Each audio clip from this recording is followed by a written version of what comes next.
شهر رمضان الذي أنزل فيه القرآن هدى للناس وبينات من الهدى والفرقان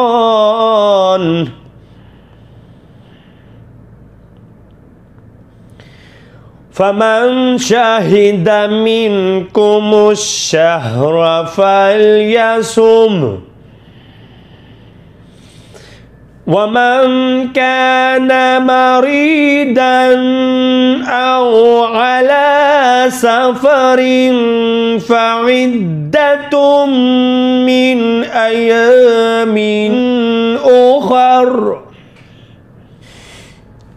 يريد الله بكم اليسر ولا يريد بكم العسر ولتكملوا العدة ولتكبروا الله على ما هداكم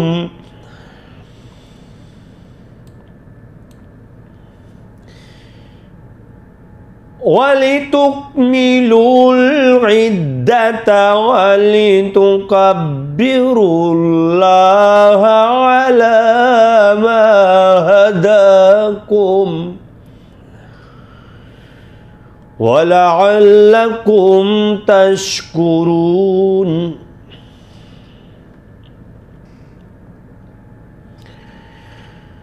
ولتكملوا العدة ولتكبروا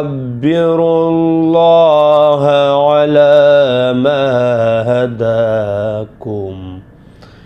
ولعلكم تشكرون